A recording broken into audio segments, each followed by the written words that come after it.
அவ சிலிக்கன் நாட்குளோரைட் வந்து மிகை நீர்ல கரைக்கப்படும் போது H2SiO3 HCl விளைவாகும். 2 மடங்கு நீர் 1:2 தாக்கினால் SiO2 HCl தான் வரும். இந்த நீர்ப்பகுப்பு தாக்கங்கள்ல விளைவுகளை நீங்கள் கவனிச்சு கொள்ளுங்க. ஒரு முறை ஒரு MCQ கேள்வியில PCl5க்கும் 1:1 நீருக்கும் இடையிலான நீர்ப்பகுப்பின் விளைவு என்று சொல்லி கேட்கப்பட்டிருக்கு. ஆகவே நீர்ப்பகுப்பின் விளைவுகள் ஈசமானத்தோட மாறலாம். அடுத்தது NCl3 நீர்க்கரசல். NCl3 ഇതിന്റെ நீர்ப்பகுப்பு நான் முதல் ஒரு சந்தர்ப்பத்தில் கதைச்சிருக்கிறேன். இது நீர்ப்பகுப்பு அடைஞ்சு 2 விளைவுகளை தோற்றுவிக்கும். ஒன்று NH3, இன்னொன்று HOCl. இதுல குளோரின் +1 ஒட்சியேற்ற நிலையில இருந்தால் +1 ஒட்சியேற்ற நிலையில இருக்கிறதால இது ஒரு வெளிச்சியாக தொழிற்படும். அப்ப NCl3ல NH3யும் HOClலும் விளைவாகும். இந்த வந்த HOCl வந்து வெளிச்சியாக தொழிற்படும். அப்ப NCl3 நீர்க்கரசல் என்பது உண்மையில NCl3 நீர்க்கரசல் என்பது HOCl கொண்டதுதான். அமோனியா வாயுவாக வெளியேறியும் சரி கரைஞ்ச நிலையில இருக்குது என்ற அளவு HOCl கொண்டது. அப்ப HOCl என்னவா தொழிற்படும்? வெளிச்சியாக தொழிற்படும். முதல் ஒரு சந்தர்ப்பத்துல நான் இந்த விஷயம் குறிப்பிட்டிருக்கேன். இதை நீங்க நோட் பண்ணி கொள்ளுங்க. NCl3 நீர்ல கரைஞ்சி NH3ஐயும் HOCl-ஐயும் தரும். இந்த HOCl வந்து வெளிச்சும் இயல்புடையது. NCl3 நீர்க்கரசல் வெளிச்சியாக தொழிற்படும். கீழே எழுதிக்கொள்ளுங்க. NCl3 நீர்ல கரைஞ்சால் வாரது HOCl NH3. ஆகவே NCl3 நீர்க்கரசல் வெளிச்சியாக தொழிற்படும்.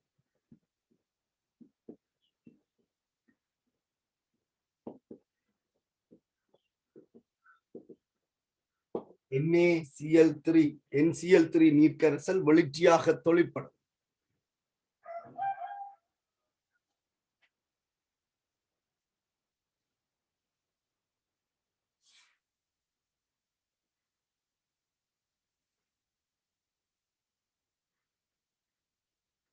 ஆவர்த்தன அட்டவணையில இருக்கிற மூலகங்களுக்கு பொதுவான பெயர்கள் சில சந்தர்ப்பங்கள்ல வைக்கப்பட்டிருக்கு. இப்ப 17ஆம் கூட்ட மூலகங்கள் புளோரின், குளோரின், புரோமின், அயடின். அஸ்டடைனையும் நாங்கள் சொல்லத்தான் வேணும். கதிர்த்தொழிற்பாடு மூலகம் 17ஆம் கூட்டத்திலான இருக்கு. இந்த 17ஆம் கூட்ட மூலகங்கள் என்று சொல்லாமல் இந்த 17ஆம் கூட்ட மூலகங்களை நாங்கள் ஏலைட்டுகள் என்று சொல்லி சொல்றாங்க. ஏலைட்டுகள் என்பது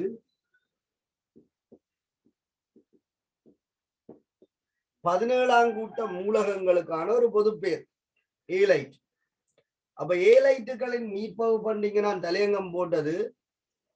இந்த சேர்வைகள்ல 17ஆம் கூட்ட மூலகங்கள் பிரதானமாக இருக்க போகுது.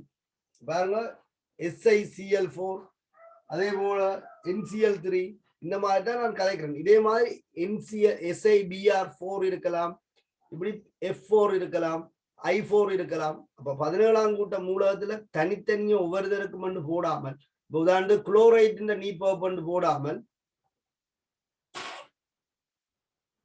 நான் கொமனா போட்டிருக்கேன் என்னன்னு சொல்லி ஏலைட்டுகள்கிட்ட நீட்பகுப்புன்னு சொல்லி. அப்ப ஏலைட் என்று சொன்னால் உங்களுக்கு 17ஆம் கூட்டத்தில் இருக்க எந்த ஒரு மூலகமும் கருத்துல கொள்ளப்படலாம். Fluorine, chlorine, bromine, iodine. எங்கட பாடத்திட்டம் அவ்வளவுக்கு அதை மென்ஷன் பண்ணல. எங்கட பாடத்திட்டத்துல நாங்கள் பிரதானமாக பார்க்கிற விஷயம் வந்து குளோரைட்டுகள், புரோமைட்டுகள், அயடைட்டுகளும் இப்படி இருக்கு.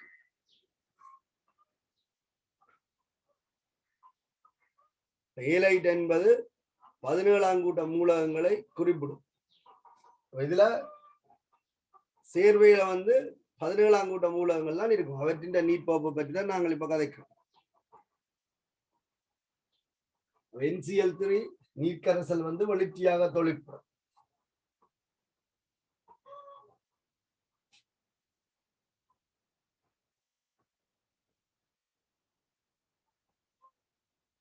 அடுத்தது PCl3 உங்களுக்கு தந்திருந்தான். PCl3 இதுல பாஸ்பரஸ் வந்து +3 ஒட்சியேற்ற நிலையில இருக்கு.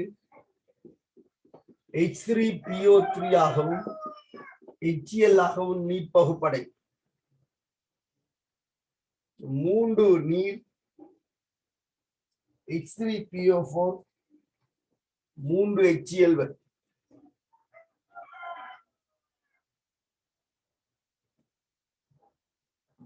எழுதிக்கொள்ளுங்க. ஈலைட்டுகள்கிட்ட நீர் பகுப்பு ஸ்பெஷலா குளோரைட்டுகள் சொல்லி கொள்றோம். இதுல குளோரைட்டுகளோட நீர் பகுப்பு பார்க்கலாம். PCl3க்கு வந்து H3PO3 HCl விளைவா. இந்த தரவுகள் சில நேரத்துல இந்த சேர்வைகளை இனங்காண்பதற்காக குறிப்பிடப்படலாம். நீர் பகுப்படைஞ்சு இன்ன விளைவுகளை தரும் அல்லது 2 அமிலங்களின் கலவையை தரும். இந்த மாதிரி குறிப்பிடலாம். ஒரு வண்ணமிலத்தையும் ஒரு மென்னமிலத்தையும் தரும்னு சொல்லி இதுல இனங்காண.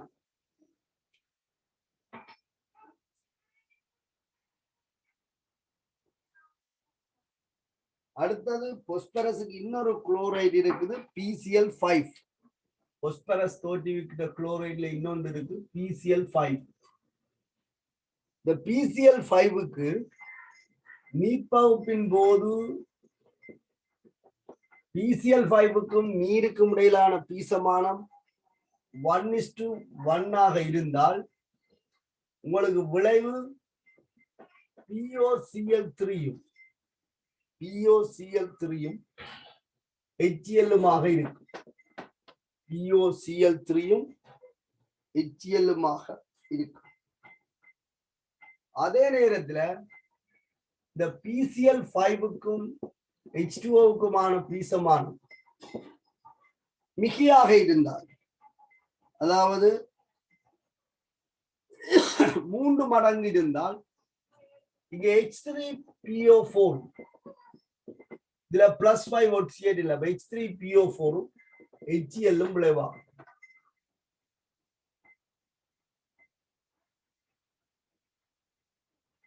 எங்களுக்கு 4 மடங்கு தேவைப்படும். 4 மடங்கு நீர் தேவைப்படும்.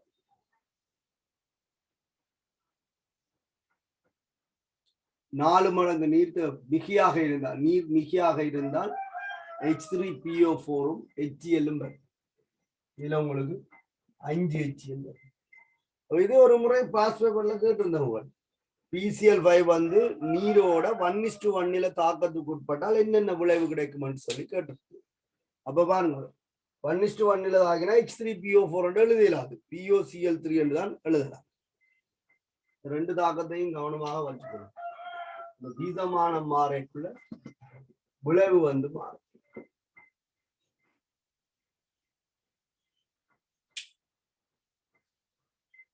இதுல POCl3 ஸ்ட்ரக்சர் பாத்தீங்கன்னு சொன்னால், பாஸ்பரஸுக்கு ஒட்சனுக்கு இடையில ஒரு டபுள் பாண்ட்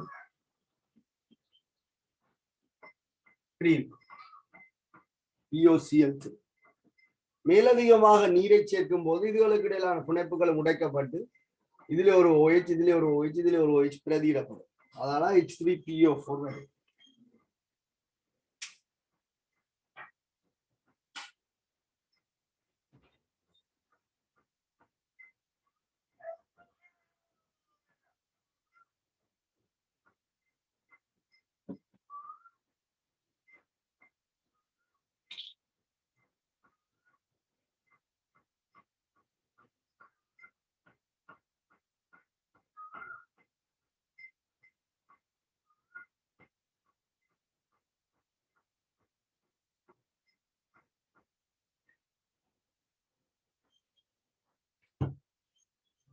சரியா?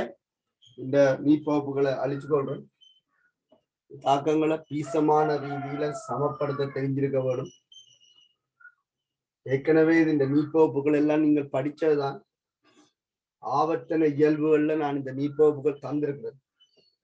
இப்ப ஒரு இடத்துல சேர்த்து எழுதுறேன்.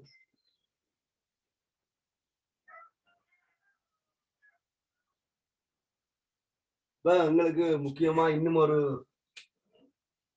குளோரைட் இருக்கு, AsCl3, ஆர்சனிக்கின் குளோரைட் AsCl3.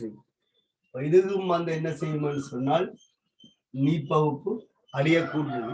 ഇതിന്റെ നീർപ്പகுപ്പ് கொஞ்சம் மீளும் தன்மையுடைய இதுல ஆர்சனிக் என்ற ஆக்சிடேஷன் +3 அப்ப H3 AsO3 யும் HCl ம் வரும்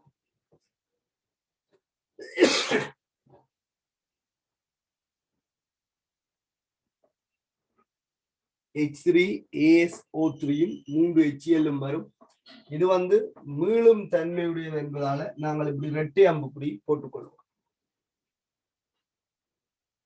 AsCl3 இது எல்லாத்துக்கும் மேல 15ஆம் கூட்டத்துல உருவாக்குகின்ற 2 குளோரைடுகள் ஒன்று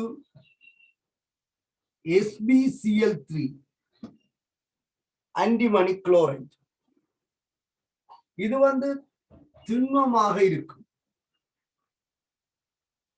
இதை நாங்கள் நீர் சேர்த்து மட்டுமட்டாக கரைச்சால் கொஞ்சம் கொஞ்சமாக நீர் சேர்த்து கரைச்சோம் என்று சொன்னால் நீர்ல கரையக்கூடிய குளோரைட் SbCl3 அக்வஸ்டாக மாறும் SbCl3 அக்வஸ்டாக மாறும் இதே போல இருக்கிற அடுத்தவர்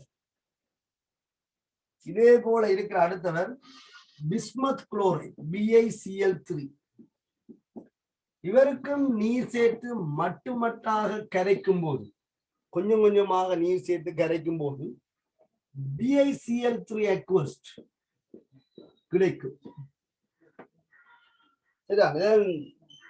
நிறமற்ற கரைசல் இதுல நடக்கிறது நீர்ல கரைதிறன் மட்டும் இது நீர் பகுப்பு அல்ல இந்த 2 சந்தர்ப்பத்திலே நடக்கிறது கரைதல் இந்த 2 சந்தர்ப்பத்திலே நடக்கிறது வந்து கரைதல்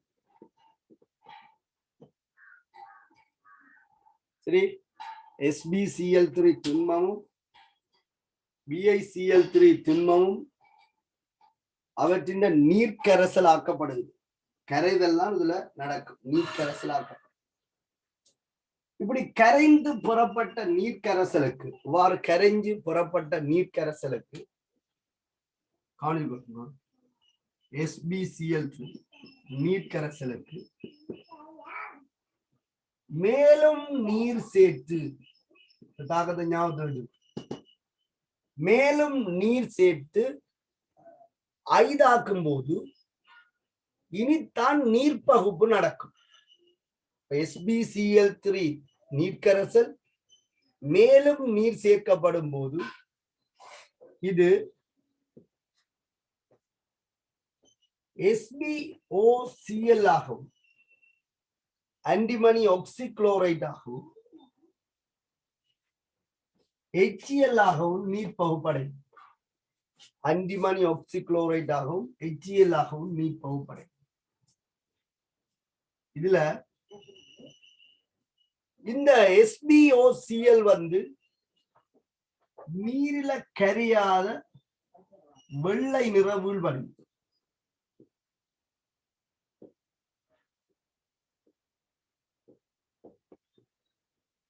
அப்ப SbCl3 நீர்க்கரைசல் நிறமற்றது SbCl3 நீர்க்கரைசல் நிறமற்றது நீர் சேர்த்து ஐதாக்கும் போது நீரில் கரையாத வெள்ளை நிற வீழ்வடிவு தோன்றும் இதை நாங்கள் பால் நிறம் என்று சொல்லிக் கொள்ளும் கரைசல் முழுவதும் வெள்ளையாக உருவாகிறதால பால் நிறம் என்று சொல்லலாம் பால் நிறம் தோன்றும் ஆன்டிமணி ஆக்சிகுளோரைட்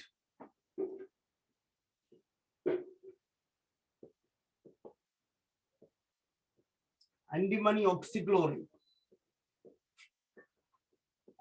ஆக்சிகுளோரைட் வந்து நீர்ல கரியாத வெள்ளை நிற வீழ்வடிவு இது கரைசல் முழுவதும் உருவாக்கப்படுவதால பால் நிறம் தோன்றும் என்று சொல்லுவோம்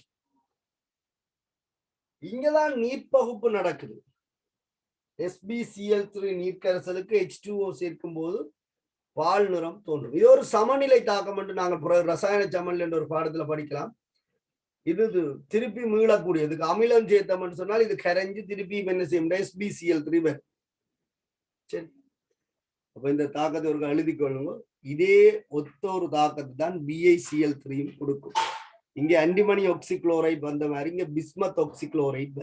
இந்த ரெண்டு பேருக்கும் நடத்தி உண்டு.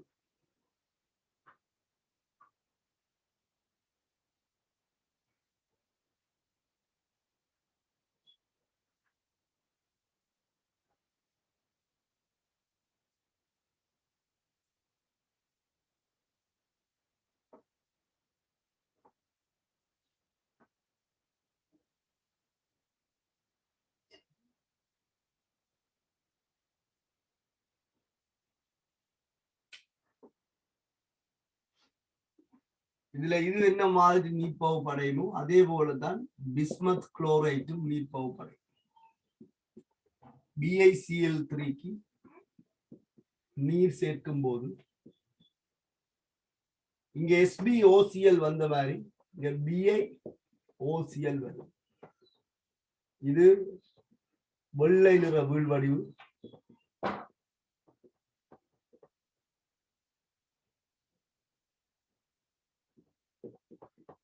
இதை நாங்கள் பால் நிறம் என்று சொல்லுவோம். Bismuth oxychloride.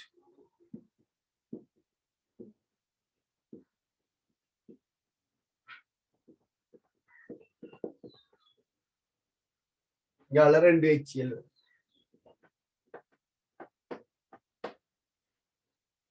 இதுகள் கரையும்.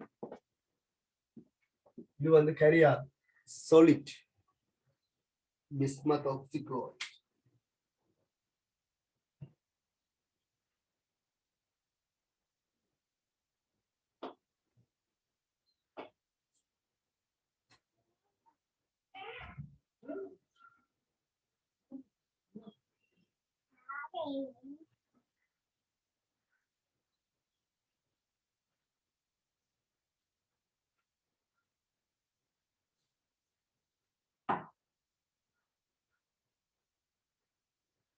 சரியா? இதுல நடக்கிற விஷயம் வந்து கரைதல். இதுலயும் நடந்து நீர்ப்பகம். நீரால இந்த பிணைப்புகள் உடைக்கப்பட்டு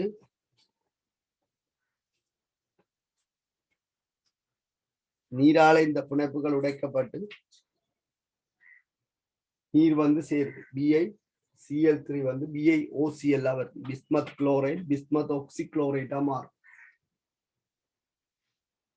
நீர்ல கரையாத வெள்ளை நிற வீழ்வடிவு என்பதால நாங்கள் அதை பால் நிறம் என்று சொல்லிக் கொள்வோம்.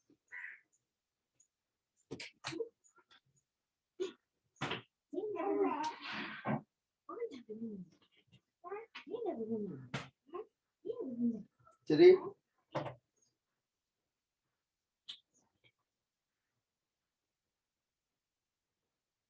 நான் இந்த விஷயத்தை அழிச்சு கொள்றேன்.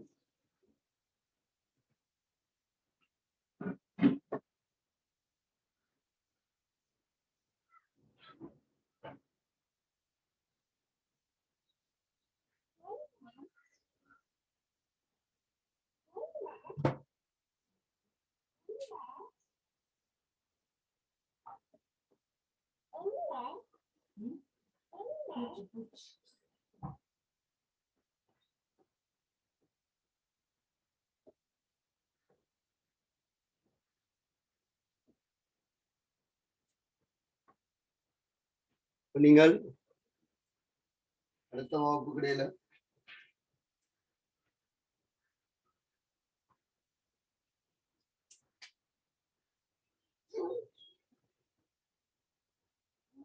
குளோரின் தாக்கம் நாங்கள் பார்க்கணும்.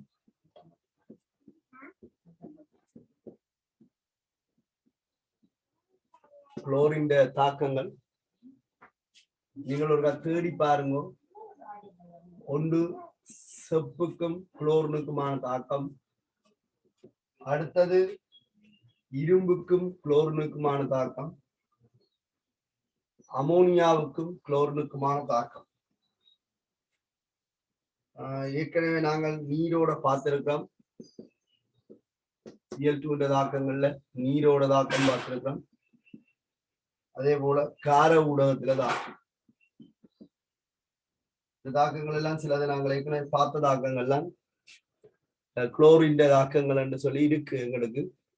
ஆகவே இந்த மூலகங்கள் அல்லது இந்த சேர்வைகளோட இவற்றின் தாக்கம் எவ்வாறு இருக்கும்னு சொல்லியிருக்கா. தேடிப்பா இருக்கும். தேடிப்பாத்து எழுதினாக்க எனக்கு ஒருக்கா போட்டுக்கொள்ளும். நான் அடுத்த வகுப்பு இந்த தாக்கங்களை 18ஆம் கூட்டம் மூலகத்தையும் பார்க்க வேண்டியிருக்கு. அதோட இன்ஆர்கானிக் டேஸ் பீபிளக் முடியாது. இன்னும் கொஞ்சம் விஷயம் இருக்கு. சரிதானே? இதை பார்த்துட்டு நாங்கள் அடுத்த வகுப்புல 18ஆம் கூட்ட மூலகங்களை கலைக்கிறது பெருசா ஒன்றும் இல்லை. 18ஆம் கூட்ட மூலகங்கள் வந்து சடத்துவ வாயுக்கள் தானே. அவங்க தாக்கங்கள் இல்லை. இயல்புகளை சும்மா பார்த்துக்கொள்ளும், பயன்பாடுகளையும் பார்த்துக்கொள்ளும். நீங்கள் குளோரினுக்கும் இந்த மூலகங்களுக்கு இடையிலான தாக்கங்களை கருதி கொள்ளலாம். சரி.